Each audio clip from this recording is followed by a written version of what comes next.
Mes chers collègues, mesdames, messieurs, chers amis, nous voilà réunis dans une étape importante de l'année, puisque nous allons évoquer aujourd'hui le rapport de l'orientation budgétaire. Mais avant d'ouvrir cette séance du conseil municipal, vous aviez sur table un rapport d'activité. C'est le rapport d'activité de l'Office du tourisme du Médoc-Atlantique. Je vous rappelle bien sûr que les principales missions et les compétences sont l'accueil et la promotion touristique. Donc vous pouvez bien sûr vous trouver dans ce guide des chapitres sur l'attractivité, l'accueil et l'information, la commercialisation. Vous pouvez voir aussi, puisque nous classons aussi les logements touristiques à l'Office du tourisme, une progression importante ces dernières semaines, aussi dans l'année 2024, où quelques évolutions, en particulier sur la fiscalité, touchent les logements touristiques. Donc les logements classés auront droit toujours à un abattement fiscal, mais qui sera moins important que par le passé, puisqu'on est à 70%, on passe à 50%. Ceux qui ne sont pas classés reviendront, comme les locations à l'année, sur un abattement fiscal de 30%. Donc on voit déjà quelques effets, même en termes de location. Et on voit dans ce rapport que l'Office du tourisme classe ces logements à vitesse grand V. Nous avons beaucoup de demandes dans ce début d'année pour faire classer les logements dans le cadre de l'Office du tourisme. Et puis vous verrez aussi dans les dernières pages de ce rapport d'activité l'importance de la commune de Lacano dans l'attractivité touristique. Vous pouvez voir quelques chiffres intéressants. Et la mutualisation est une chose qui a porté ses fruits déjà depuis plusieurs années. Donc nous sommes une des locomotives de cet office du tourisme. Nous jouons rassemblés, unis, et nous continuons à exercer cette compétence à 12 aujourd'hui au sein de la communauté de communes Médoc-Atlantique Tourisme. Donc vous aurez de la lecture pour rentrer chez vous ce soir. Ce rapport, je remercie les équipes de Médoc-Atlantique Tourisme, puisqu'il est fait en interne et il est d'une grande qualité. Donc merci à eux pour la production de ce rapport d'activité. Donc nous allons ouvrir cette séance du conseil municipal avec une ou un secrétaire de séance volontaire. Allez, un jeune, M. Félicien. Un jeune. T'as raison. Donc nous allons entrer les mains sur les pièces de ce conseil municipal avec l'ordre du jour. Nous avons quelques procurations à M. Ribéro, à M. Denevert, M. Boisson, à M. Cazenave, Mme Fuster, à M. Renolo, Mme Mignon, Mme Moufman, Mme Escola, Mme Marza, Mme Mignon, M. Perrondé, M. Mass à M. Camus, Mme Crombé à Mme Leblanc. Avant de démarrer par la décision du maire, nous avons reçu un petit courrier de Mme Crombé qui s'excuse de son absence ce soir. Donc si vous souhaitez avoir accès aux questions qu'elle posait sur plutôt des éléments techniques sur le budget, nous sommes en train de préparer une réponse écrite pour Mme Crombé, mais si vous souhaitez accéder aux questions qu'elle pose, elles sont à votre disposition. Dans le cadre de décision du maire, avez-vous des commentaires à faire? Je doute que vous allez tout regarder attentivement. Madame Leland.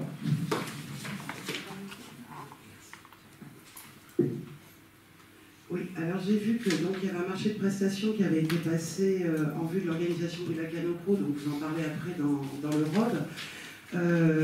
Voilà, je voulais juste avoir quelques éléments, puisqu'a priori la commune supporte maintenant l'organisation du Lacano Pro en interne, et non plus par le biais d'une subvention, comme c'était le cas par le passé. Alors vous l'avez su, puisque vous suivez ça de très près, je suis persuadé qu'on avait lancé quand même un appel d'offres, qu'aujourd'hui on organise, et que 240 000 €, c'est le montant maximum que la commune pourrait engager. On va retirer de ça déjà les prestataires que nous avons, donc on fera le reste à charge, on fera un bilan après de la Calpro, mais 240 000, c'est ce qu'il y a dans le cahier des charges de l'appel d'offres qui a été lancé, c'est le montant maximum, mais vous connaissez bien ce type de dispositif, Madame Leland. Ma question reboucle évidemment, mais ça viendra sur l'Europe avec le montant de la subvention qui était préalablement perçue dans le cadre de l'organisation. On verra sur l'Europe. Je vais répondre à votre question sur la décision du maire. Je vous remercie. Procès verbal du 22 janvier 2022. Y a-t-il des commentaires, des votes contre ou des abstentions? Je vous remercie. Nous démarrons par la libération numéro 1 avec l'autorisation de signer une convention de mise en œuvre de mesures compensatoires dans le cadre de l'aménagement d'un lotissement à Lacano. Alors c'est un vieux dossier, les travaux vont démarrer, je l'espère, entre le premier trimestre et le deuxième trimestre, c'est la cote d'argent.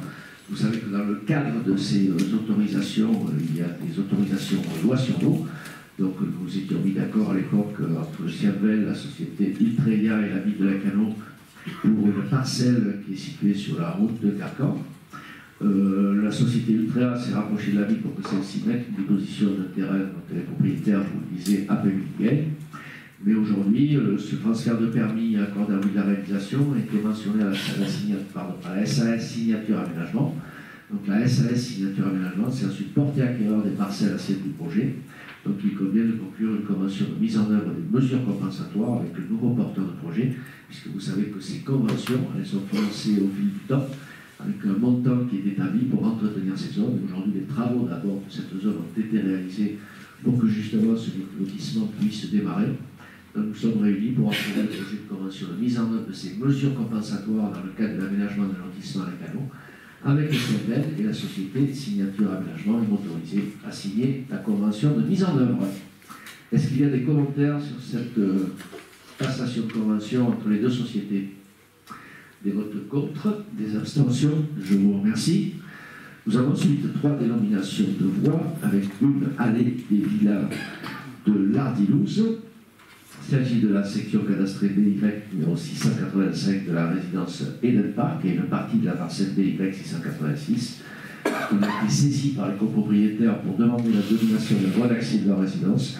Alors, il n'y a pas de problème de numérotation maintenant déjà, mais c'est beaucoup plus simple à la fois pour les secours, mais aussi pour les livraisons, d'avoir une allée des villas de l'Ardilouse sur la résidence Eden Park 6.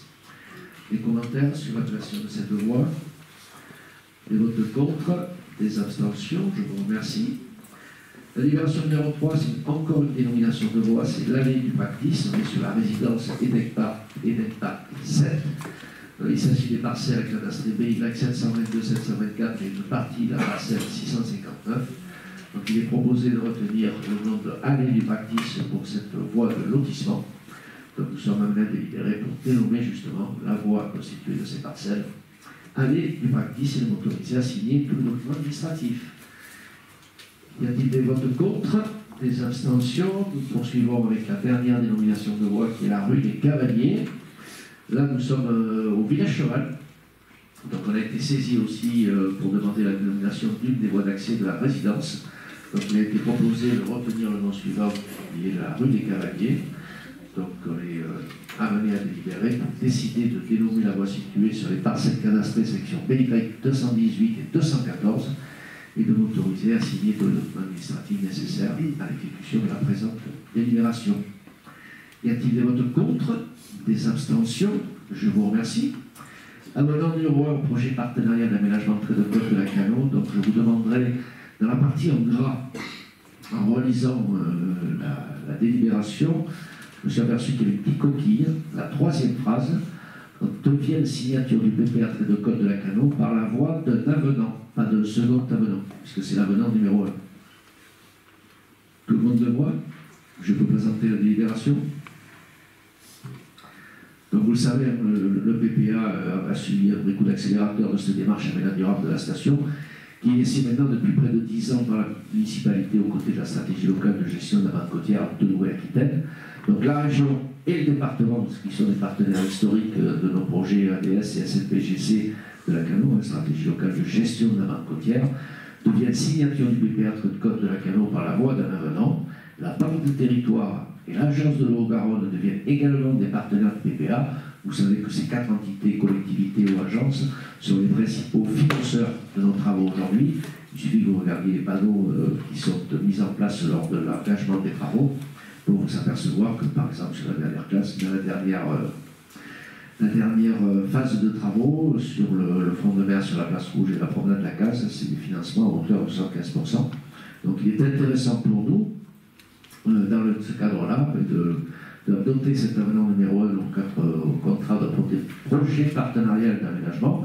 Donc il y a des modifications qui ont consisté justement des évolutions de l'accompagnement financier de l'État et du délai d'exécution financière de cette convention. Donc on a un plan de financement prévisionnel actualisé qui a fait apparaître un besoin de financement nouveau de 492 000 €, ainsi qu'un besoin de révision de l'affectation par opération d'enveloppe qui est alloué au titre de la convention financière 2021-2024 du projet partenariat d'aménagement. Alors il évolue au fil du temps, même si nous sommes contraints par l'agenda, puisque vous savez que ces financements, viennent pour l'État du plan France Relance et qui doivent être consommés, donc avec une consommation, je l'espère, possible en 2025. Donc maintenant c'est 2025, on avait déjà obtenu un petit avenant pour pouvoir prolonger cela, donc les travaux sont engagés.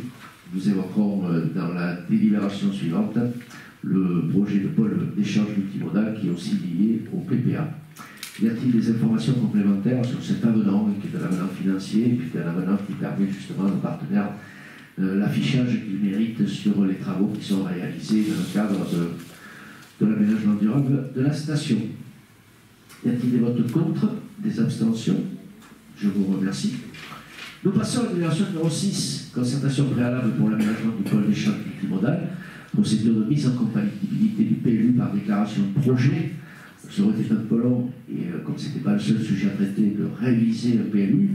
Ce n'est pas le cas aujourd'hui, donc pour réaliser ce projet-là, nous avons mis en place cette procédure qui permet justement de mettre en compatibilité PLU ce projet de pôle d'échange multimodal. Je tenais, avant de délibérer, de remercier tous ceux qui ont déjà participé à la nombreuse concertation. La dernière réunion publique la semaine dernière a montré que ce sujet intéressait beaucoup de monde. Il y a eu un échange très, très riche avec nos partenaires et ceux qui nous accompagnent sur ce projet de pôle d'échange multimodal. Remercier ceux qui ont participé aussi aux 2 autres réunions qui ont eu lieu il y a 2-3 mois et qui ont duré 3h30 pour l'une d'entre elles. Et où le respect, même si on n'est pas toujours d'accord, le respect entre les différentes personnes a été quelque chose que j'ai beaucoup apprécié.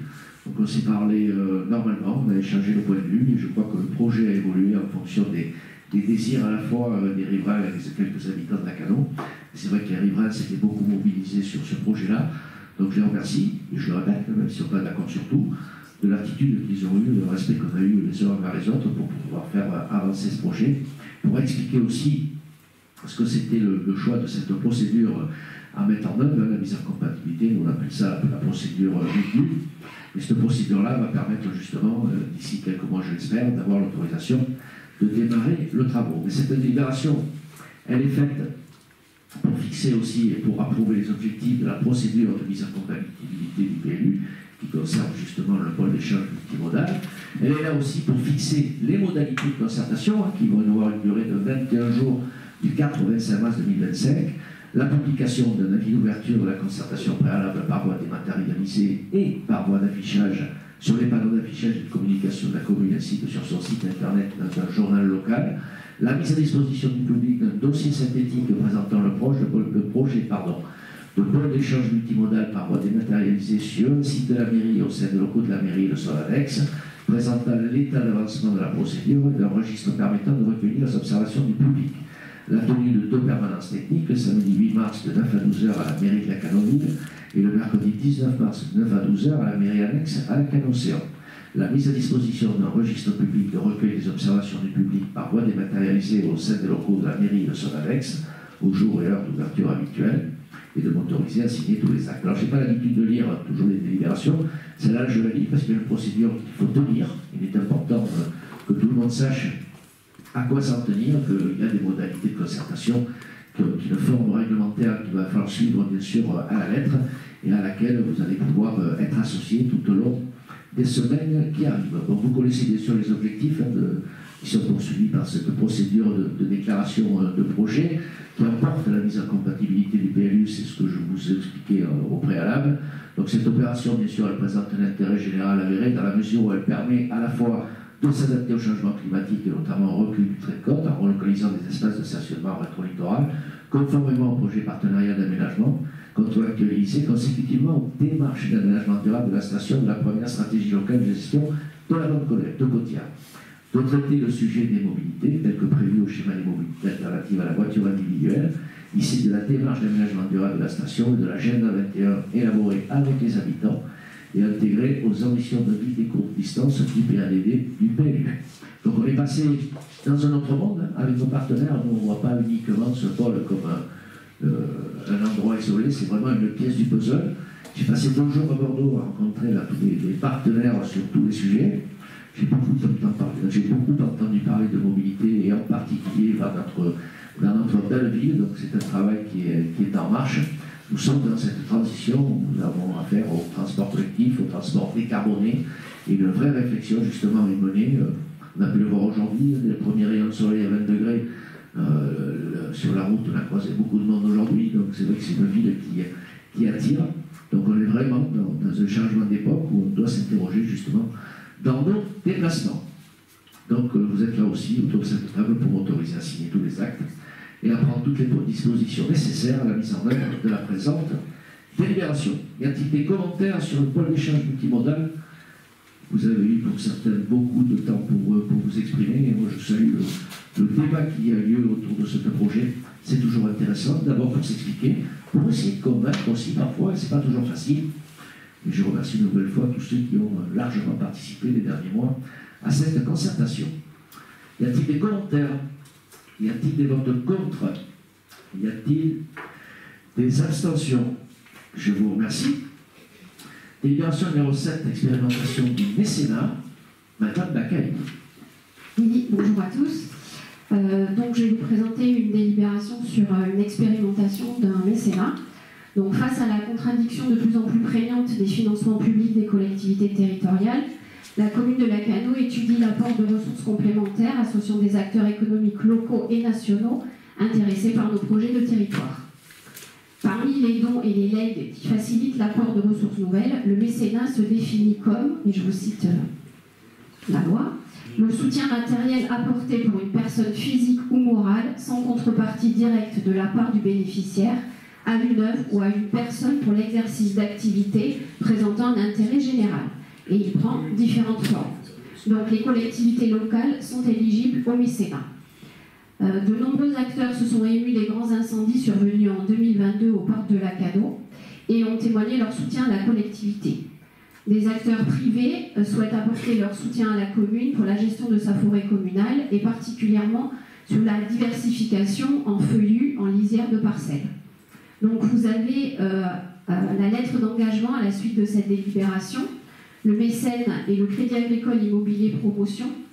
Et celui-ci s'est proposé de participer au reboisement de la forêt communale à hauteur de 3 500 €. Donc vous êtes aujourd'hui invités à délibérer pour approuver les termes de la convention du mécénat annexée, autoriser le maire à signer la dite convention ainsi que tout acte y afférent et affecter la somme versée au budget forêt.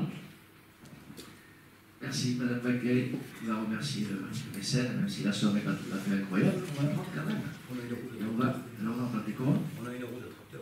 Ah, même pas 1 € de tracteur. Mais là, c'est pour replanter. Y a-t-il des commentaires sur ce mécénat?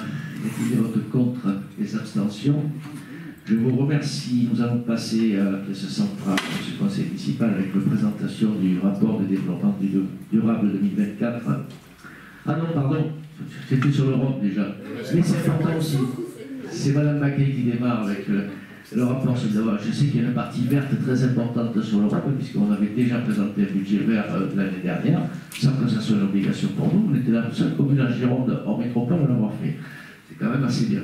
Donc c'est la présentation du rapport sur le développement durable 2024. Madame Bacay, c'est à vous. Merci. Donc, en 2020, la ville de Lacanau a fait le choix d'élaborer un projet de territoire très ambitieux du fait du développement durable, qui fait du développement durable la condition impérative de son action. Et c'est en ce sens qu'elle a adopté son agenda 21. Depuis la loi du 12 juillet 2010 portant engagement national pour l'environnement, les communes, établissements publics de coopération intercommunale, EPCI, de plus de 50 000 habitants, les départements et les régions ont l'obligation de présenter annuellement un rapport sur leur situation en matière de développement durable, préalablement au débat sur le projet de budget. Donc la ville de Lacanau n'est pas concernée par cette obligation, mais elle souhaite s'y astreindre dans la dynamique de son agenda 21 et pour traduire un acte de volontarisme d'avoir parmi ses fils directeurs le développement durable, et ceci jusque dans ses choix budgétaires.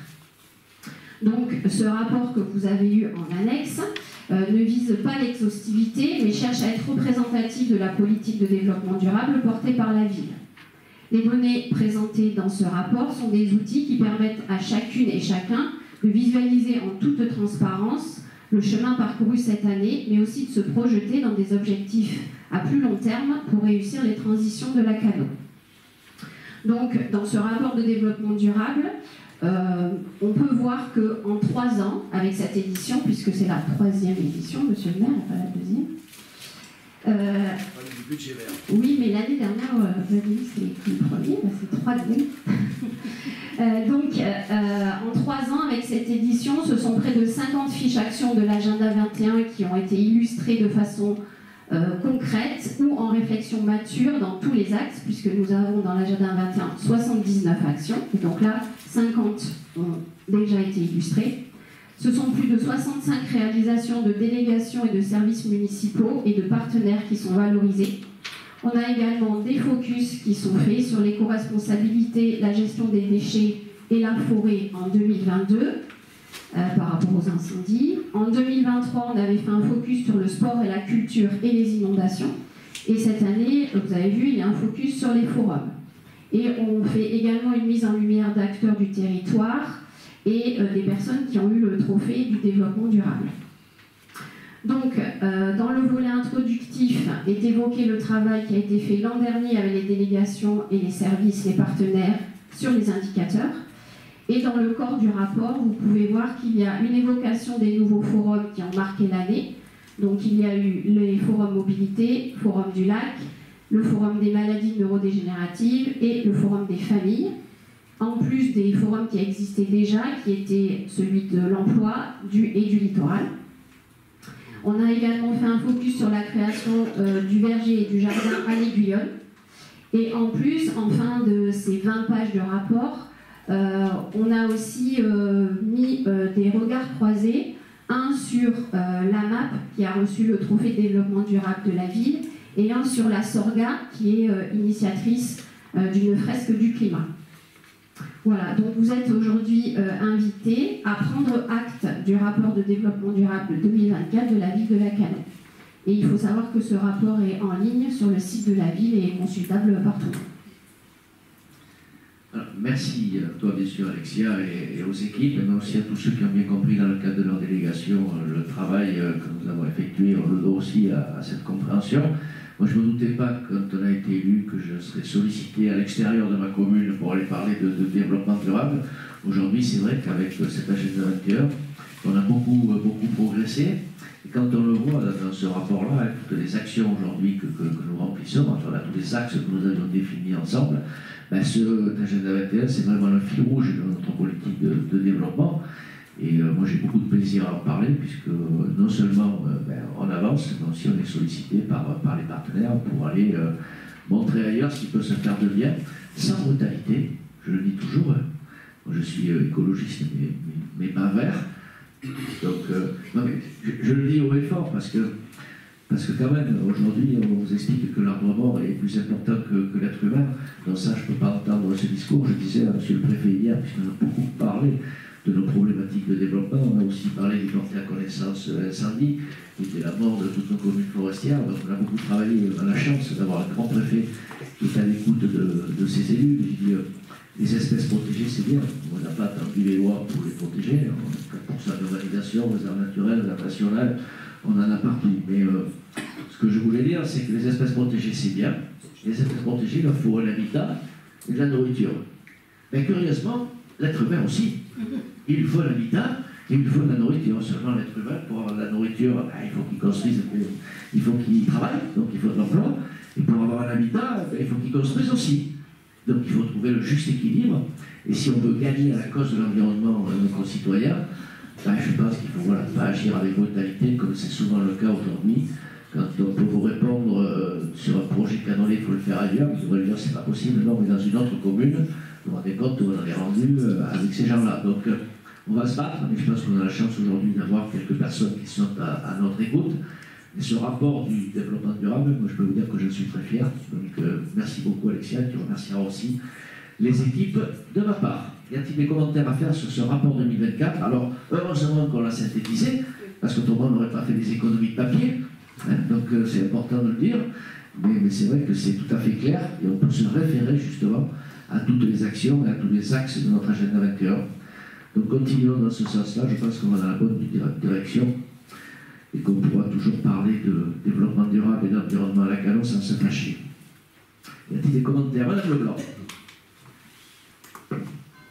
Oui, donc à titre personnel, bien sûr, Ben oui, Le micro? Oui. Pour le temps que ça s'allume. La chauffe. Il était allumé. Oui, il faut appuyer sur le bouton. Et là, voilà.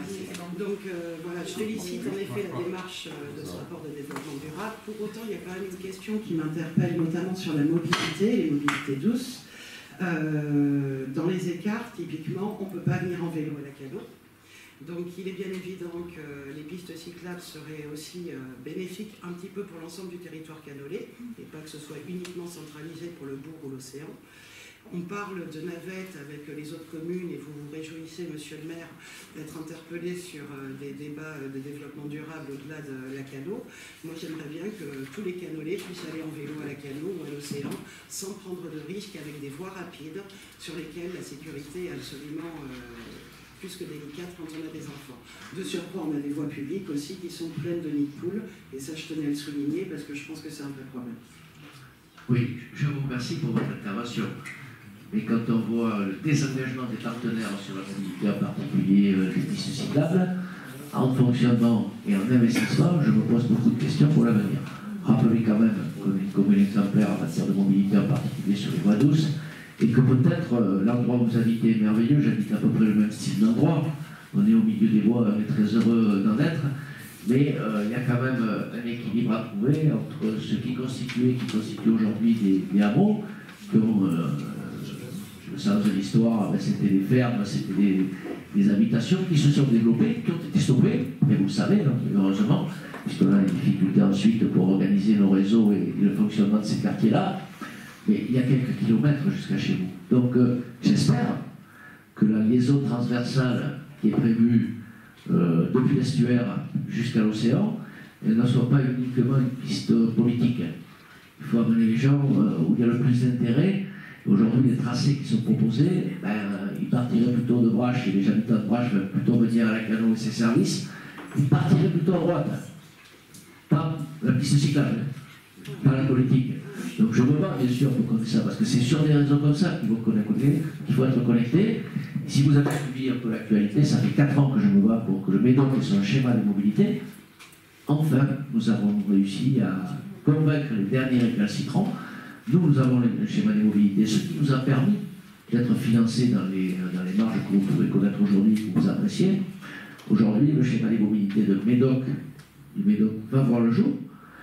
Le contrat opérationnel des mobilités de Bordeaux Métropole et de la région et du NAM va voir le jour aussi. Ça va être à vous de se battre pour que ces réseaux ne s'arrêtent pas uniquement chez vous, mais puissent mailler le territoire d'est en ouest. Et à ce moment-là, vous pourrez bénéficier. Mais vous doutez bien que je ne suis pas assez démagogique pour vous promettre dans 6 mois une piste cyclable qui vient jusque chez vous. On chiffrera les coûts ensemble, mais vous les connaissez puisque vous faites partie d'une collectivité. Oui, on continue à développer ces réseaux-là. Oui, on y met beaucoup d'argent. Oui, on efface beaucoup de réseaux. Oui, on refait des rues et des nids de poules en particulier. Carbonex, aujourd'hui, la route intégrale, toute la route du Porge qui va au Porge aussi va être retravaillée. Les nids de poules sont bouchés. Maintenant, nous avons des applications qui sont très efficaces. N'hésitez pas à prendre en photo des nids de poules, ce qui nous permet d'intervenir très très vite pour justement éviter un accident ou une détérioration de vos véhicules. Mais ce schéma des mobilités Médoc, il va nous mobiliser dans les mois qui viennent et pour compter sur moi pour qu'on puisse flécher cette piste cyclable. Il faut savoir que sur des périmètres aussi importants, la commune ne pourra pas faire seule. Donc il y a une compétence communauté de communes, il y a surtout des partenaires qui se désengagent, pas que sur les pistes cyclables. Je l'évoquerai peut-être quand Adrien Debever aura présenté le rapport d'orientation budgétaire, mais là ça commence à nous coûter très cher, à la fois en fonctionnement et à la fois en investissement, où le département n'a plus de sous pour investir sur ces missions. Nous adoptons ce rapport de développement durable. Des votes contre, des abstentions. Je vous remercie. Nous passons au débat sur le rapport d'orientation budgétaire 2025. Monsieur Debever, je compléterai peut-être, si vous le permettez, monsieur le premier adjoint, par quelques contrariétés qui m'ont un peu exaspéré ces derniers temps. Merci. Merci monsieur le maire, bonjour à toutes et à tous. Effectivement, ce rapport des orientations budgétaires, vous en avez maintenant l'habitude, hein, vous savez que c'est C'est un débat qui doit avoir lieu et qui précède et contextualise le budget qui nous sera présenté dans quelques semaines. Je crois qu'il n'est pas exagéré de dire que ce rapport des orientations budgétaires n'a sans doute jamais été aussi compliqué à élaborer cette année, puisque vous l'avez suivi, j'imagine tous et toutes, c'est assez inédit. Nous avons eu le vote du budget de l'État extrêmement tardif, donc avec différentes moutures qui nous seront obligées à en permanence adapter, réadapter nos projections.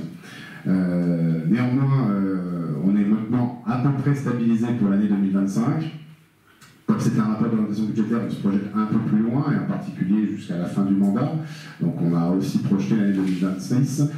Pour la suite, ma foi, nous verrons bien, aussi bien au niveau national que, évidemment, au niveau local, puisque vous n'êtes pas sans ignorer que nous débuterons un futur mandat après 2026. Donc les personnes en responsabilité devront évidemment adapter ces éléments. Pour ce qui est du contexte mondial, puisque vous le savez, on fait un effet de zoom, on part d'un contexte mondial, il est pour le moins compliqué, bien évidemment.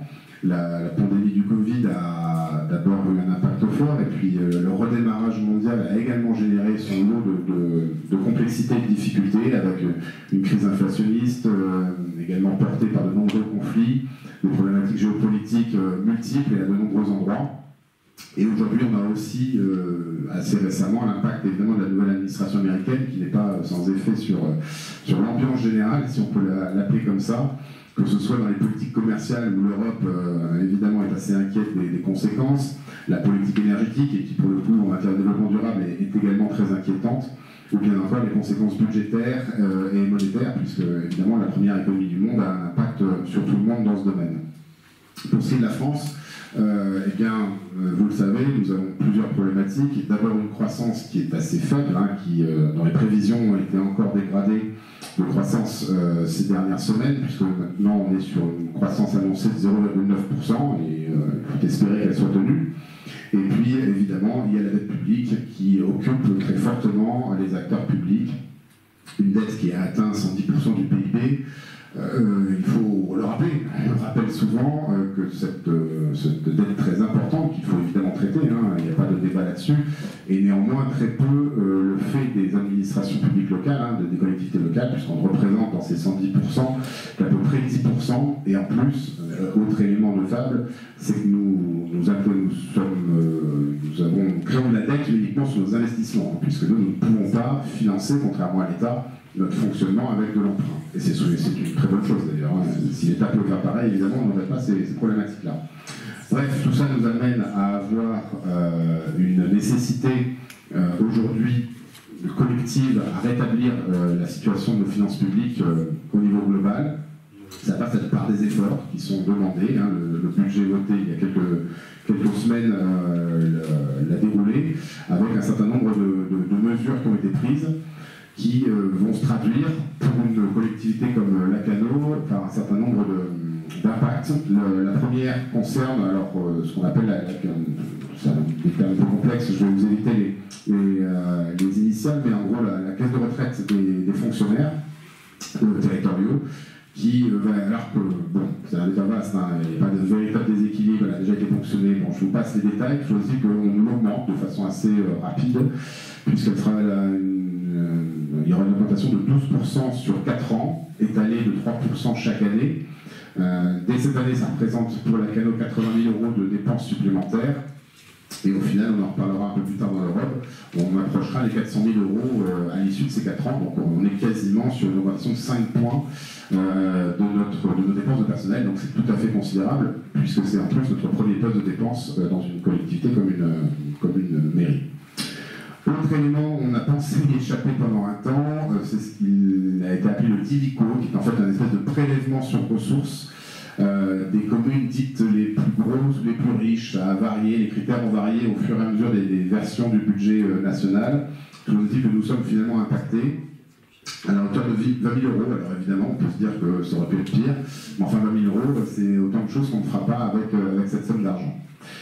Voilà, ensuite il y a d'autres éléments qui, pour nous, qui sommes une commune qui investissons beaucoup, ne sont pas neutres non plus. Les diminutions de certaines enveloppes de subventions, M. le maire l'évoquait tout à l'heure sur les partenaires qui avaient tendance à avoir de moins en moins de moyens. Eh bien, ça sera le cas du fonds vert qui baisse fortement. La DSIL et la DETR sont également un petit peu rabotées. Donc là-dessus, ce sera des éléments évidemment qu'il faudra intégrer dans nos projets. Alors, sur nos orientations plus spécifiques canolaises. Tout d'abord, malgré toutes ces difficultés, la ville de Lacanau a souhaité et se donne les moyens de rester dans l'étillage budgétaire qui a été défini en début de mandat, avant toutes ces crises.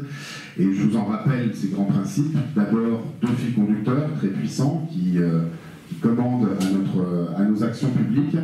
Le premier a été beaucoup développé par ma collègue à l'instant, c'est le développement durable, qui est présent effectivement, une espèce de fil conducteur dans toutes nos politiques publiques, et qui est donc très forte. Je vous parlerai du budget vert un peu plus tard. Et puis le deuxième fil conducteur, tout aussi important, qui est la démocratie participative. Et là encore, Monsieur le maire, avec l'évocation des débats qui ont lieu autour du PEM, montre que c'est une notion qui vit très bien et fortement à Lacanau, à travers aussi la charte adoptée en 2023, le TELMA, notre application citoyenne, les conseils de quartier, les forums qui ont été évoqués également par Alexa Bacay, et j'en passe. Donc voilà nos 2 fils conducteurs qui restent évidemment toujours extrêmement importants et qui conduisent nos actions. Et puis sur le côté plus financier, on avait défini en début de mandat, vous vous en souvenez sans doute, 4 grands principes. Le premier était de préserver une épargne brute qui a vocation à tendre vers 2,5 millions d'euros, parce que l'épargne brute, c'est souvent la clé en fait, pour être capable ensuite d'investir dans une collectivité locale.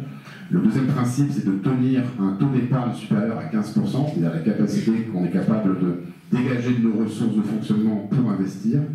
Également, un indicateur important sur le délai de désendettement qu'on souhaite rester, voire inférieur à 8 ans sur son mandat. Et là aussi, c'est très important parce que si on le dépasse, eh bien, en fait, on hypothèque les capacités d'action des mandats suivants et donc des générations futures. Et enfin, sur un espèce de principe qui permet d'ailleurs les éléments précédemment cités, la maîtrise de nos dépenses de fonctionnement, en les optimisant en permanence, sans jamais toucher au haut niveau de qualité de nos services publics. On verra même qu'on est même en capacité de les développer, cette offre de services publics, et l'optimisation de nos recettes, évidemment, avec leur diversification en particulier, qui a conduit beaucoup d'évolutions ces dernières années. Tout ça permet de maintenir notre très important plan pluriannuel d'investissement que nous avions défini en début de mandat. Et aujourd'hui, donc après maintenant 4 années et demie de mandats, nous affichons déjà 35,8 millions d'euros de dépenses d'investissement sur le seul budget principal. Pour mémoire, le mandat complet du précédent mandat, on était à 36 millions d'euros, donc on a quasiment déjà atteint le niveau des investissements du mandat précédent, qui était pour mémoire le mandat record en termes d'investissement dans l'histoire de Lacanau. Et uniquement ce budget principal, effectivement. Pour les 2 années à venir, on va le voir, la projection nous permet d'envisager encore 17 millions de plus d'ici donc la fin de ce mandat. Alors, autre élément qui effectivement, comme l'évoquait M. le maire, nous fêterons la 2e année de notre budget vert à l'occasion de ce BP 2025. Vous le savez, on l'avait évoqué durant sa première édition. Là encore, on est allé au-delà des obligations. D'abord, on les a anticipées, et puis on va beaucoup plus loin que ce que la loi souhaite demander aux collectivités locales, puisque nous couvrons avec notre budget vert la totalité de nos actions, donc tous les budgets, y compris le budget annexe, et aussi bien en investissement qu'en fonctionnement. Rien ne nous échappe là-dessus. L'idée, c'est que le budget vert, c'est pas juste un gadget, c'est un outil qui, à la fois, permet de mesurer évidemment notre vertu et la façon dont nous utilisons les données publiques par rapport, en particulier au gaz à effet de serre.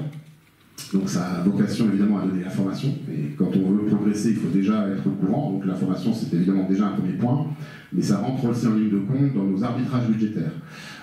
Nous sommes en fin de processus de construction du budget et durant ce processus, il y a des séminaires d'arbitrage et autres, et donc c'est un critère nouveau. Nous intégrons maintenant depuis 2 ans dans les arbitrages entre investissements. Voilà, la coloration du budget vert rentre en ligne de compte. Et puis également, c'est également une démarche qui a vocation à être dans une amélioration permanente et continue. Donc en 2025, on ira plus loin, en particulier dans la précision qu'on avait pu donner sur le budget vert 2024. On qualifiera en particulier un poste important, mais qui est plus complexe à appréhender que d'autres, qui est celui de dépenses de personnel. On le colorera également sur ces critères-là, toujours en gardant les critères de I4CE, puisque vous savez que c'est la méthodologie que nous avons utilisée sur ce budget vert. Voilà pour les grands axes. Alors si on rentre un peu plus dans le détail des projections, alors d'abord, avant de commencer ce zoom encore plus précis, je vous rappelle que là on se projette sur des comparaisons et sur des bases de comptes administratifs. Donc il y a parfois des décalages avec les budgets primitifs qui sont souvent un peu plus pessimistes, hein, on prend des marges de manœuvre, donc évidemment c'est des éléments qu'il faudra tenir compte quand on abordera le budget dans quelques semaines. Alors, sur les charges à caractère général, elles seront en hausse cette année, bon, comme tous les ans, avec une hausse qui n'est pas neutre.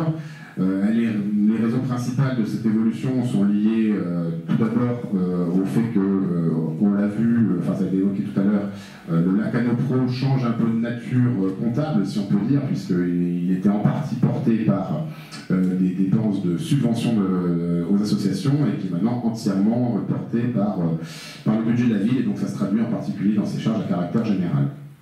On a également des évolutions sur les dépenses de la surveillance des plages. Vous savez que c'est une prestation qui passe par la communauté de communes. Aujourd'hui, on est encore en train de négocier les contours de l'enveloppe de l'année prochaine, mais là aussi, il y a une forme d'inflation sur le coût.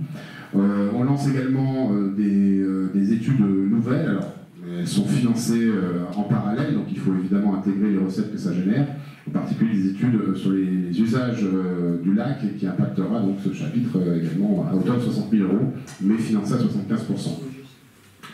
Voilà, on a également, pour ceux qui reprendraient le graphique, on avait eu une augmentation avec un léger levier plus important entre 2023 et 2024. Je rappellerai que c'était lié au changement de mode de gestion de la crèche à Lacano Ville, qui du coup avait également entraîné ces jeux de section à section. Concernant les dépenses de personnel, elles sont en hausse aussi, 5,7%. Là, la première des raisons, je l'ai évoqué tout à l'heure, hein, c'est l'impact exogène de la première tranche de 3% sur la caisse de retraite, qui finira donc à 12% au final, soit 320 000 € à la fin de la séquence de 4 ans. Ensuite, vous avez des évolutions plus traditionnelles, hein, le glissement vieillesse-technicité, qui était l'évolution de carrière des agents. Il y a aussi une volonté de renforcer un peu les effectifs, tout simplement parce que la population augmente et qu'il est assez logique d'augmenter aussi nos capacités en termes de service public pour maintenir justement le niveau de service. Et nous avons 4 équivalents temps plein sur 2 ans. Il y a également certains recrutements qui ont eu lieu en cours d'année l'année dernière, qui sont maintenant évidemment sur l'année pleine, donc des évolutions également là-dessus.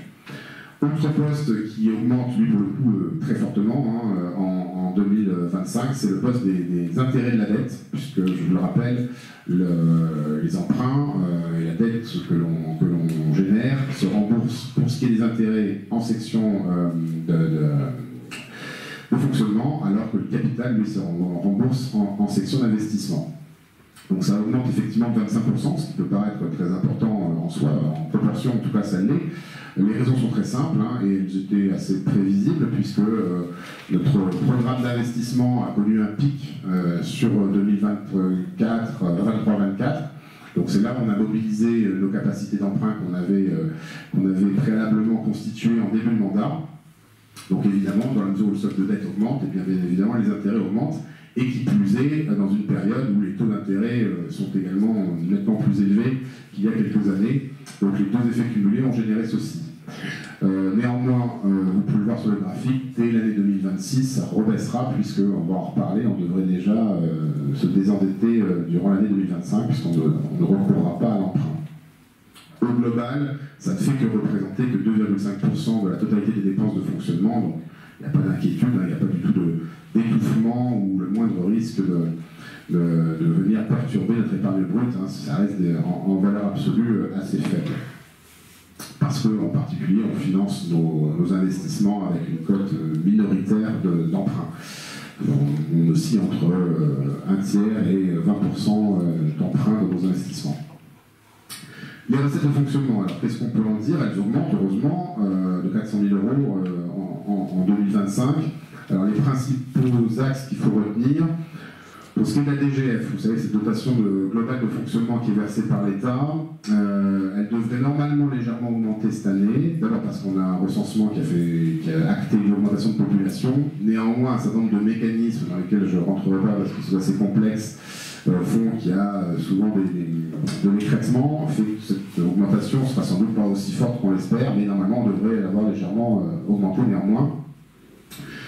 Par ailleurs, on aura également sur l'évolution des bases de fiscalité, vous le savez, ça c'est lié à l'inflation nationale du mois de novembre 2020, c'est de novembre à novembre, hein, donc en novembre 2024 il a été acté que l'inflation va augmenter de 1,7%, donc on est évidemment sur une baisse de l'inflation hein, par rapport aux 2-3 années qu'on a connues, donc ça fera augmenter les bases de ce montant-là. Une fois de plus, pour la 9e année consécutive, nous n'augmenterons pas les taux, par contre, de cette fiscalité. Les bases augmenteront aussi un tout petit peu, à peu près 0,5% sous l'effet de l'augmentation de population, hein, qui augmente du coup l'assiette.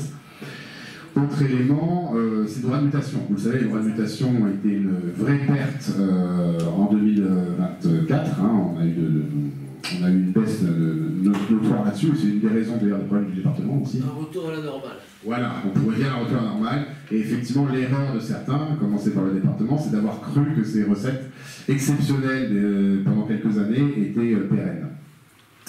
Donc du coup, on est parti sur une stabilité en 2025.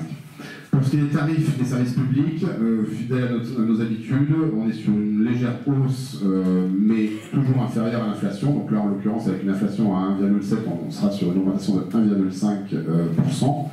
Et pour tout ce qui est lié aux occupations du domaine public, des activités commerciales qui ont pu être développées et qui génèrent du coup des recettes pour la commune, on sera sur une augmentation de 2% en 2025.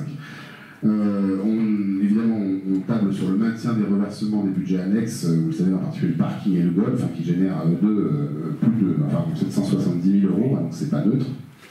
Voilà, je crois que c'est à peu près tout ce qu'on pouvait vous dire sur l'évolution des recettes réelles de fonctionnement.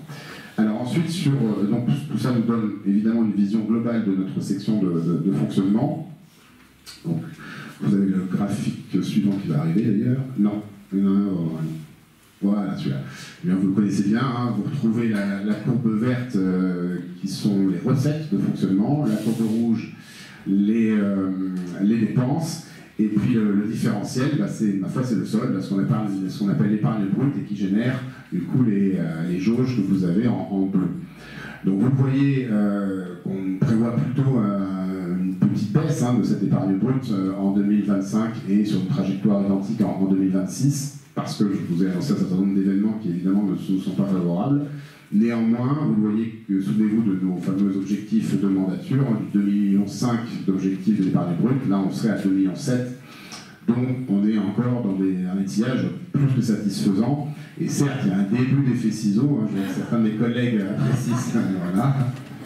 Mais on est loin d'avoir du croisement des lames. Hein, donc voilà, on est dans une maîtrise de notre effet ciseau, si on peut le dire comme ça. La dette ensuite, donc c'est le graphique suivant, voilà, merci. Donc là, vous avez l'évolution du stock de dette depuis 2012, on vous l'a mis sur une période assez longue. Donc vous voyez à peu près, donc, si on prend sur le mandat à partir de 2020, vous voyez qu'on a une baisse durant les 2 premières années du mandat, parce que c'était le temps des études, des très gros projets en particulier qui ont pu être menés, qui ne se font pas évidemment en 6 mois.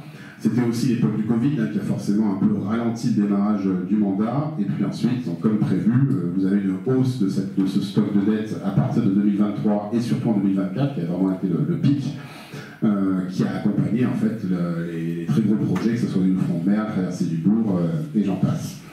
Objectif donc de l'année prochaine, vous voyez, en 2025, la jauge redescend, donc nous allons recommencer un travail de désendettement. Il y aura sans doute un petit emprunt en 2026. Oui. Voilà. Et ensuite, donc, tout ça génère la capacité de désendettement, c'est la courbe que vous avez à l'écran. Et vous voyez qu'on est très loin là aussi, on a beaucoup de marge par rapport à notre objectif des 8 ans, puisque l'année prochaine on devrait être à 5,3 ans et 5,4 ans en 2026, donc on est au-delà de nos espérances. Ça veut dire qu'on a encore une soutenabilité de la dette très importante pour les années futures, Alors certains pourraient s'étonner d'ailleurs en regardant ce graphique que finalement on monte si haut quand on reprend dans le passé, en 2013-2014, on était monté à 11,7 ans, ce qui pour le coup est une zone de danger. Hein. Il est convenu qu'à partir de 10 ans ça devient dangereux et à 12 ans c'est vraiment les voyants sont au rouge. Alors que le niveau de dette finalement est assez similaire à ce qu'on a aujourd'hui, même légèrement en dessous, hein, et pourtant la capacité d'endettement est beaucoup plus élevée et même problématique.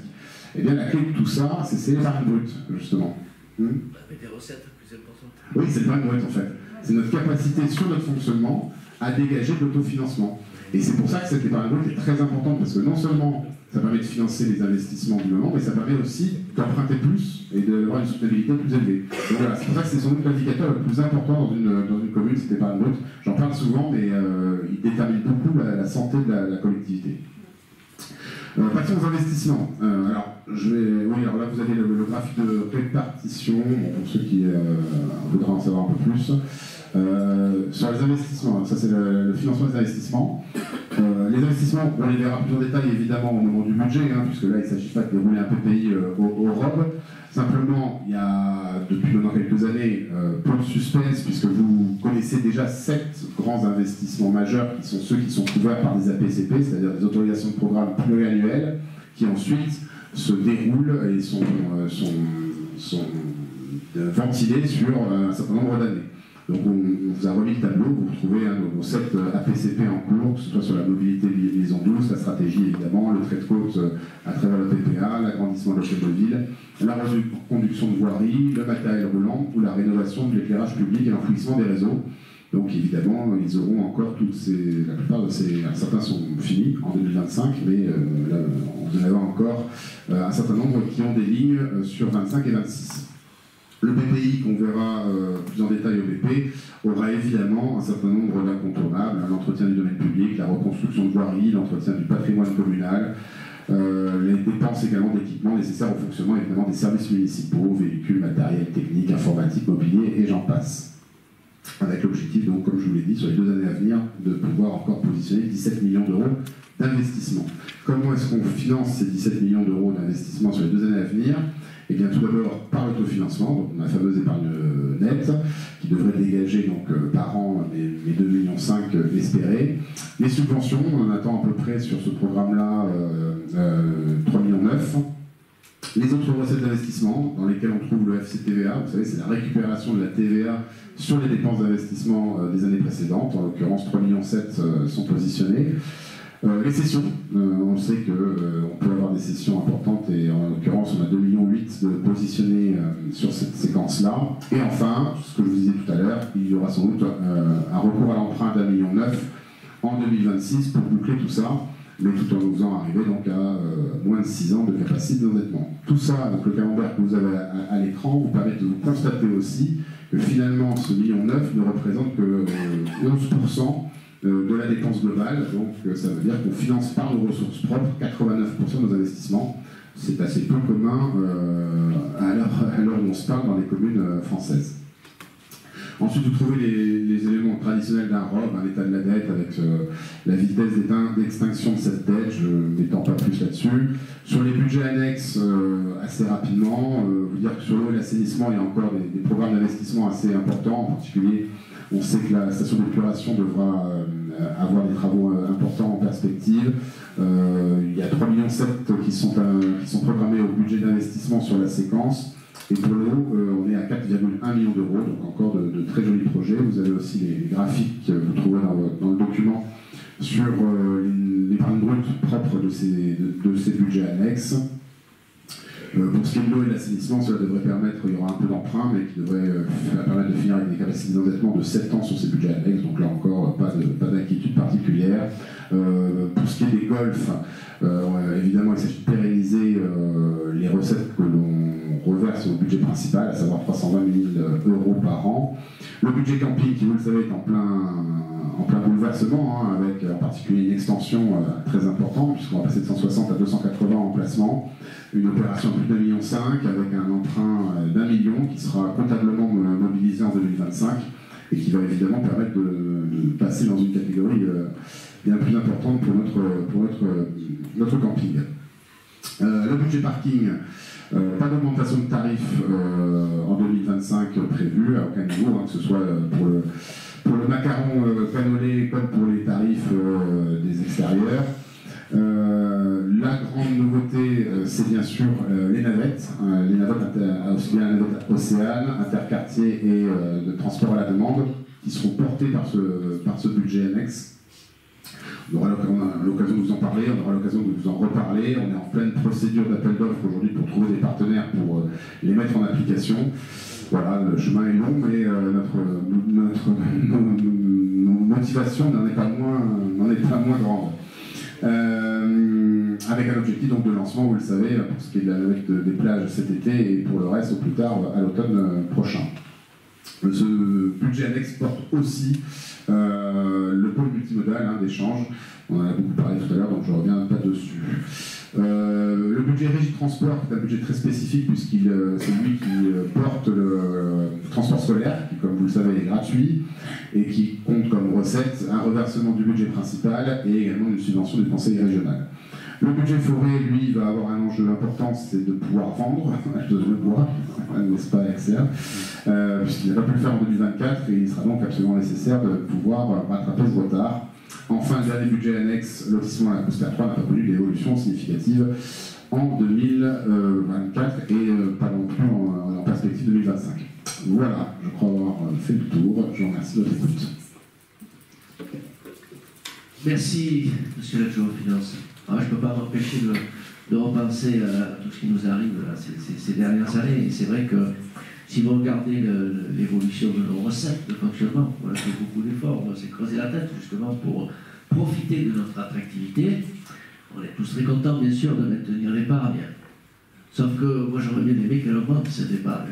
Et à chaque fois que finalement nos recettes de fonctionnement augmentent, ben, la solidarité fait que nous mettons, on a un peu nous faire les poches sur le territoire.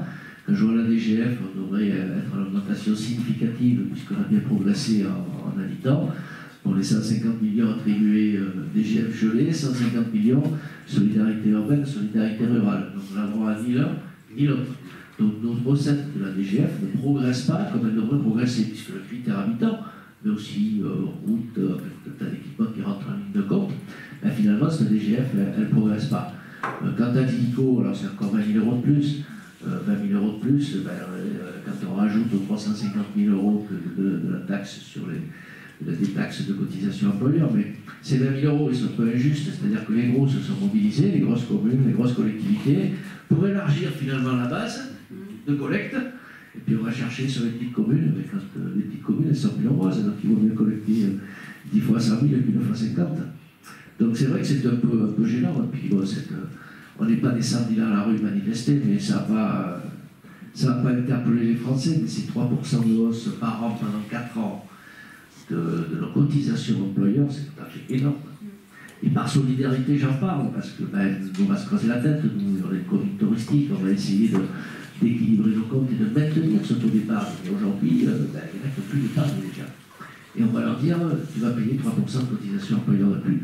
En savoir que ce caisse, elle est largement en plus, ils se sont largement servis dans le temps pour alimenter le budget de la sécurité sociale, qu'elle a toujours été excédentaire, et qu'on va prendre cet argent en plus sur les collectivités locales. C'est une somme énorme. À titre d'exemple, 350 000 euros, c'est 5 ou 6 points d'imposition. On arrive à maintenir tout de même cette épargne en n'augmentant pas la fiscalité. Pourquoi? Parce que une commune attractive, nos recettes de notre attractivité, mais c'est des décisions communales. Ce n'est pas l'État qui nous enrichit. Quand je pense à ce qui nous est arrivé déjà l'année dernière, vous avez dû apparaître dans un premier temps, on verra ce qui se passe les autres années, mais vous contribuez dans votre taxe foncière aussi à remposer GPSO de la LGV jusqu'à Toulouse. Cette ligne qui est apparue, vous collectez un peu d'argent sur le volume des 9 500 résidences à la Cano, c'est encore cette somme qui s'en va du pouvoir d'achat des canolés et des résidences foncières. Donc toutes ces sommes alignées, on nous a aussi pris 34% de taxes additionnelles sur la taxe de séjour, ce qui représente un volume d'1 million d'euros qui sont fonctionnés dans le pouvoir d'achat de nos visiteurs. Et tous les ans, ça s'accumule. Par contre, nos recettes, on n'a plus qu'à tenir qu'à nous pour pouvoir les faire progresser, et l'intelligence collective d'une équipe qui dirige la ville. Moi, je pense à mes amis, à tous mes copains, mes copines, pardon, qui ont fait par passion un engagement politique et qui aujourd'hui se désengagent, ne sont pas candidats en 2026. Pourquoi? Parce qu'on les méprise. Et on le voit bien dans les différentes rencontres que l'on peut avoir aujourd'hui avec les services déconcentrés de l'État. Il faut se battre sur tous les sujets, sur tous les dossiers. Non seulement on nous fait les poches, et en plus on nous empêche de faire. C'est un peu compliqué aujourd'hui. Ce budget-là, bien sûr, que je suis très fier du travail qui a été fait, le séminaire finance, je crois qu'on a fini 15 heures, c'était par là, oui, depuis le matin. C'est des séminaires finance où normalement on doit faire des choix.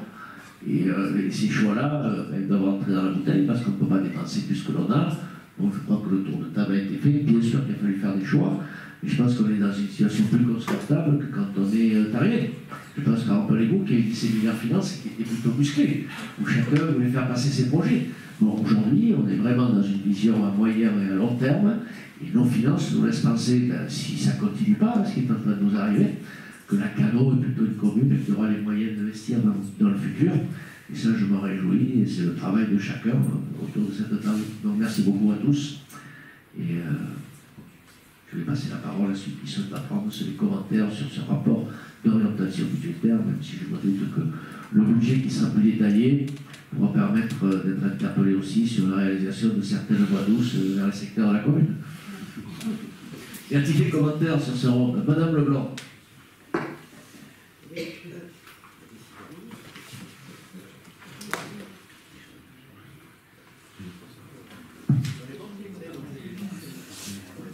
Donc d'abord, merci pour cette présentation en effet assez détaillée. Pour autant, c'est vrai qu'il y a quelques questions qui voient le jour. Alors j'en reviens au Lacano Pro, puisque c'était la question dans le sujet de la décision du maire.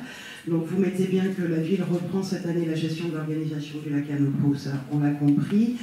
Moi ce qui m'intéresserait, c'est de savoir le montant qui du coup est inscrit au budget au regard du montant maximum du marché qui a été signé et au regard de la subvention qui a été versée, bien évidemment, dans le cadre de l'organisation de cette compétition. Pour les dépenses de RH, donc vous expliquez en effet que ça a augmenté en 2024, mais que pour autant, on a l'impact de l'externalisation de la seconde crèche. Du coup, j'aurais bien aimé avoir un petit peu plus de transparence sur les plus et les moins, puisqu'en fait, on a 192 000 € de différence entre 23 et 24, alors qu'on est censé avoir l'impact en année pleine, en effet, de la DSP. Sur les produits, alors on reviendra après sur les produits de cession et l'histoire de l'emprunt. Pour ce qui est en fait des recettes de fonctionnement d'un point de vue de la fiscalité, donc vous avez pris une augmentation physique des bases de 0,5. J'ai là quand même la sensation que c'est très très prudent au regard de la dynamique de construction sur le territoire. Et la stabilisation également des droits de mutation me semble aussi relativement prudente, puisqu'on voit bien que le marché a priori reprend doucement et que voilà, il y a une légère reprise déjà sur la fin des comptes administratifs 24 en termes de droits de mutation. Ensuite, donc, concernant le PPI, en effet, donc, vous notiez que vous prévoyez l'entretien de patrimoine communal avec notamment de grosses réparations sur les bâtiments scolaires. Donc c'est vrai que c'était un petit peu déjà ce qui était cité l'an dernier. La question est notamment sur la garderie de l'école de la ville, puisqu'on sait que ça fait longtemps que ça nécessiterait des travaux, mais c'est vrai qu'il tarde à venir, même si on peut constater que les cours ont été, elles, de leur côté, en partie reprises pour les jeux pour enfants. Concernant le financement du programme pluriannuel d'investissement, alors là, j'avoue que le graphique, on ne sait pas s'il faut le lire 25, 26, c'est toujours un peu délicat. J'imagine que c'est 26 parce qu'il y a de l'emprunt, mais en même temps, la page d'après, il y a écrit qu'il y a une session en 25. Donc bon, voilà, j'ai quelques difficultés à comprendre un peu les proportions et à quel budget ça fait référence, et notamment cette session qui perdure de 2,8 millions, sur laquelle je demande régulièrement, enfin tous les ans, des éléments, mais je ne les ai toujours pas eus. J'aurais bien aimé avoir ce qu'il y a derrière, surtout qu'on voit bien qu'elle perdure d'année en année. Oui, on va vous répondre. Mais si vous je n'en doute pas. Si vous êtes là plus assidûment, les sessions, on en a parlé, on en reparle. Donc je veux bien que vous parlez des choses, mais en particulier sur la session, on sait tous ce qui va nous arriver en 2025. Voilà le commentaire un peu déplacé. Bon, écoutez, on va voir. Du coup, et j'avais aussi une question sur le budget de parking. Donc je voulais savoir s'il était prévu une évolution du périmètre, parce qu'au-delà de l'approche tarifaire, savoir un peu ce qu'il en était sur le stationnement payant. Et après, voilà, c'était juste le fait que vous ayez renommé le pôle d'échange multimodal en parking rétro-littoral, j'avoue qu'il m'a amusé, mais c'est personnel. Je vous remercie pour les réponses. Bien, donc effectivement beaucoup de questions et de remarques. Alors sur la Canopro, même si je laisserai sans doute le maire compléter, oui, il y a une subvention, vous vous souvenez sans doute le montant de 45 000 euros, donc au budget, enfin sur la ligne des subventions associations. Donc cette somme évidemment est rapatriée sur le 011 au niveau du fonctionnement. Ces 45 000 euros évidemment ne couvraient pas tout le budget de la Canopro, vous vous doutez bien, il y avait un certain nombre d'autres ventilations qui étaient déjà abritées par le 011, parce que la mairie ne se contentait pas que de faire ça. Il y a aussi d'ailleurs une valorisation en termes de ressources humaines, hein, puisque évidemment il y a aussi une dimension de mise à disposition de nos moyens humains. Sur la crèche, la crèche est très bizarre parce que je suis quasiment sûr, c'est pas la première fois que vous posiez cette question, et je suis quasiment sûr de vous avoir fait un état des lieux il y a quelques conseils de ça. Donc je vous retrouverai du coup ce que je vous avais donné comme élément, et de mémoire on était légèrement déficitaire par rapport à la situation antérieure, donc et plus et moins comme vous dites, ça va paraître un léger déficit, je crois de mémoire autour de 20 25 000 euros de déficit. Après, il y a une dimension qui n'est pas que financière, hein, c'est aussi l'organisation, la gestion, tout ça, c'est évidemment aussi du temps récupéré pour beaucoup de services support de la mairie, hein, dans la mesure où on le gère plus en direct. Donc il faut tout appréhender par rapport à ça. Et par ailleurs, les retours qu'on en a sur la gestion semblent très bons. Les bases à 0,5% pour l'augmentation des bases physiques, oui, sans doute qu'il y a un peu de prudence. Globalement, on a l'habitude de construire nos budgets avec prudence, parce que d'abord, l'expérience nous a montré que les surprises ne manquent pas dans une année comptable. Donc tant mieux si ça sera un peu plus élevé, hein, ça sera une bonne nouvelle. Après, vous savez que la taxe foncière ne se perçoit pas tout de suite, et que les gens arrivent et que les bâtiments sortent de terre, hein, donc il y a aussi des délais et un peu de latence avant de pouvoir percevoir ce type de recettes. Pour ce qui est des DMTO, oui, je suis d'accord avec vous, ça frémit, mais bon, le frémissement, ça laisse quand même sujet à des questions. Donc encore une fois, si on les a sous-estimés, bah, tant mieux. Hein, je préfère les sous-estimer que les surestimer. Encore une fois, ceux qui ont trop cru au DMTO se sont trouvés dans des situations très compliquées ces derniers mois. Pour ce qui est du PPI, alors oui, c'est une enveloppe sur les 2 ans. Donc comme vous l'avez compris, effectivement, l'emprunt qui est inscrit sera levé en 2026. Si besoin d'ailleurs, parce que si justement il y a une très bonne nouvelle par ailleurs, on n'aura peut-être pas besoin d'autant. Sur les sessions, alors les sessions, vous retrouvez un montant chaque année, mais c'est pas forcément la même chose qui est derrière, hein, ça peut varier. Là en l'occurrence c'est assez clair, puisqu'il s'agit principalement du projet Nakara, puisqu'il a, après de longues péripéties, est enfin arrivé à terme, tout a été enfin éclairci et acté. Donc maintenant, on va vraiment percevoir ces sommes-là durant l'année 2025. Le budget parking, donc sur le périmètre, je crois que c'est là-dessus que vous m'interrogiez. Oui, le périmètre bouge un peu, en particulier au sud, vers le Lyon. Il y a certaines routes qui vont passer en payant. On en a assez régulièrement, hein. C'est souvent la demande des riverains d'ailleurs que ça se fait pour éviter les voitures ventouses, si on peut les appeler comme ça, de gens qui se reporteraient sur les zones gratuites.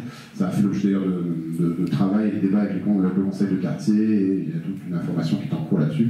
Donc voilà, et très rapidement, je crois qu'à la communication, on est en train de travailler sur les plans de notre stationnement réglementé, donc vous les aurez très rapidement à disposition. Voilà, je crois que j'ai la scène. Pour compléter justement sur le dispositif parking payant, c'est de diriger maintenant, et on va faire de la signalétique, on finit les travaux rue des Mimosas pour l'accès à la plage sud, et on va diriger les gens sur la signalétique, sur le parking gratuit de 450 places, Et les habitants, lors de diverses réunions, ont décidé ensemble de rendre le périmètre payant, puisqu'ils ont le macaron de résidents, ce qui va permettre de décongestionner le quartier et d'inciter les gens à aller sur notre parking qui commence à connaître, et vous avez un accès à la plage sud surveillée qui se fait derrière le village de vacances VTF et qui est aussi court pour aller à la plage. Ce qui va permettre de mieux vivre dans le quartier. C'est un accord des habitants qu'on a décidé de rendre le périmètre, mais souvent, après avoir refait les rues, en particulier autour de la pétanque, tous les aménagements qui ont été faits, on avait des stationnements de camping-car, on avait des choses à arrêter aussi.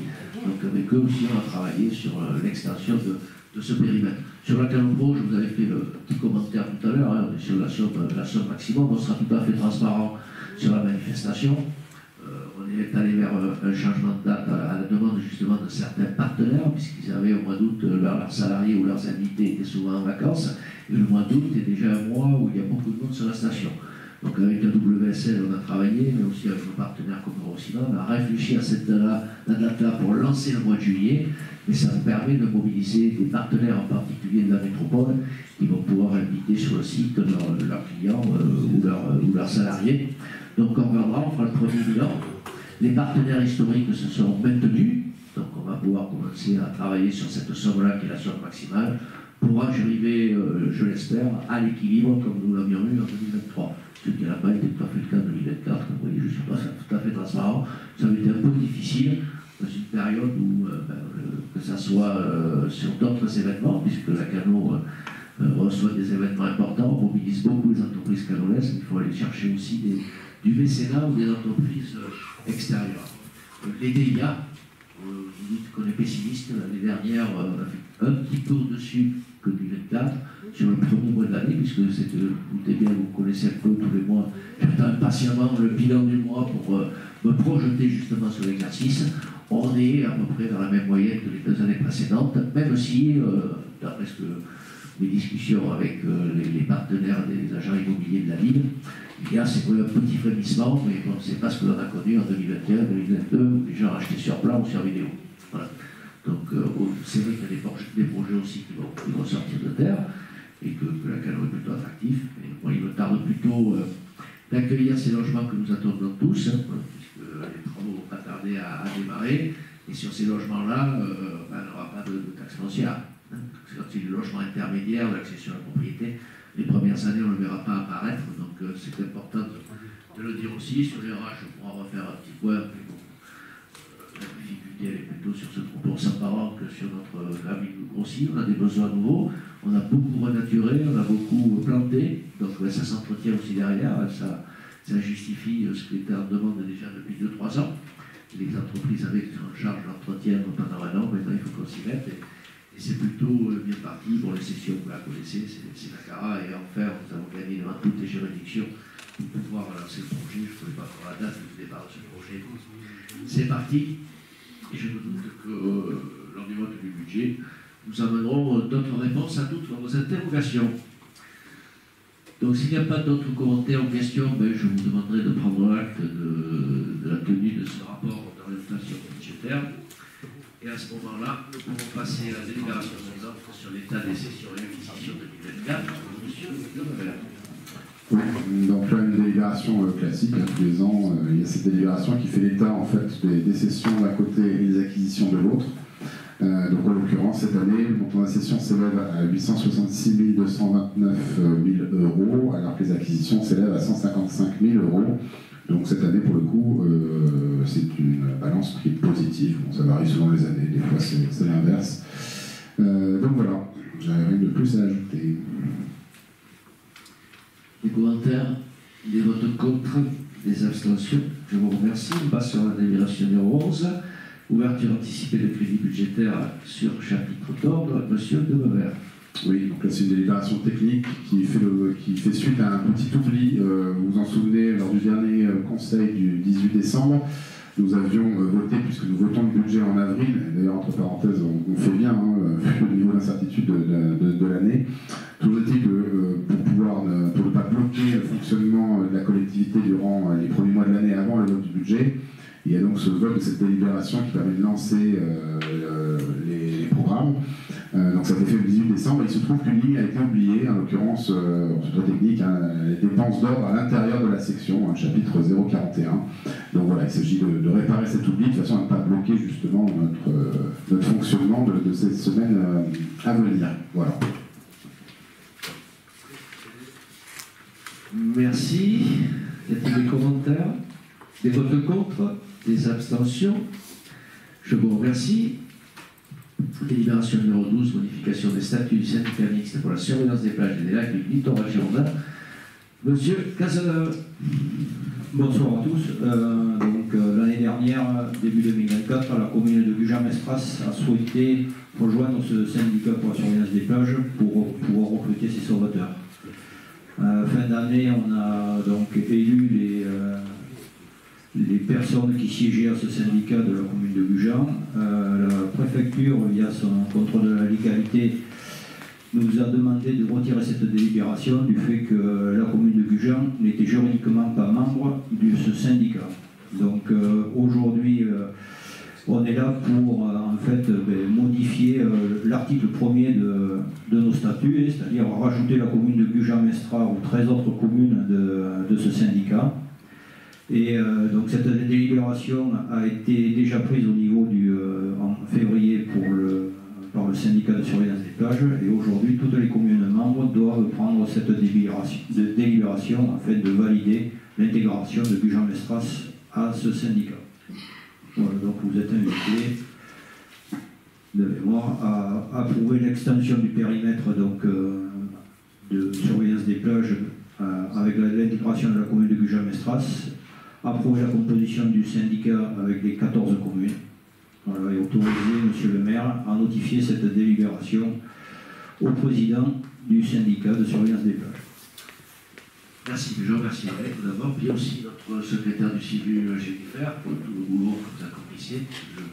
Je suis président du CIBU, vous êtes souvent en première ligne, et moi aussi, quand il faut aller rencontrer les services préfectoraux. Et aujourd'hui, à travers, alors je ne vais pas la développer parce qu'on va y passer la soirée, on est beaucoup mobilisé sur la réforme du MNSSA et du statut du sauveteur nautique. Donc on se bat pour qu'on ne nous embête pas et qu'on ne nous alourdisse pas encore la charge, une fois de plus, en compliquant l'obtention de ces diplômes-là, ce qui aurait un coût d'ailleurs pour les futurs sauveteurs, mais qui aurait peut-être une incidence très très forte dès l'année prochaine sur le nombre de sauveteurs qui seraient candidats sur nos plages. Donc on se bat pour ça, on va se déplacer à Paris dans quelques semaines.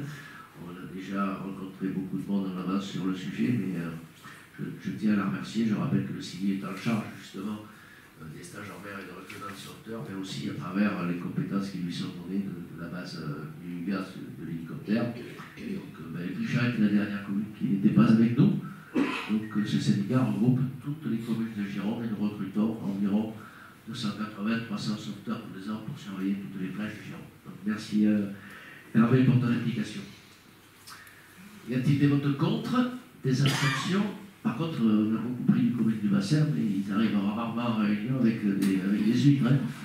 On va leur passer le message. Si on radette, c'est pas ces gens du bassin. On a voté? Oui, on a voté. Vote contre? Abstention? Merci. Numéro 13, modification du tableau des emplois permanents. Madame Fritsch. Bonsoir. Donc, dans cette délibération, vous êtes amené à voter pour une création de poste. Il y a une création de poste de sous-directeur à la direction de la DSEJS. Donc en fait, c'est un renfort pour la directrice actuelle qui est en charge du CCAS, également de l'EHPAD et de cette direction qui est assez tentaculaire. Donc ce poste il viendra surtout pour tout ce qui est administratif, il viendra l'aider notamment pour la coordination du PUDT de la collectivité avec les partenaires institutionnels, n'est-ce pas, Prune, et ta délégation surtout. Donc voilà, donc c'est un réel besoin, ça fait un petit moment qu'on a une alarme qui s'est déclenchée, donc là c'est l'occasion ça se réalise enfin concrètement. Ensuite, il y a 2 créations d'emplois à la direction des services techniques, à la régie Espace Vert. Comme M. Berge a rappelé, avec les nouveaux aménagements, ça a créé un peu plus d'entretien. Donc là, le service Espace Vert commence à être un peu sous tension.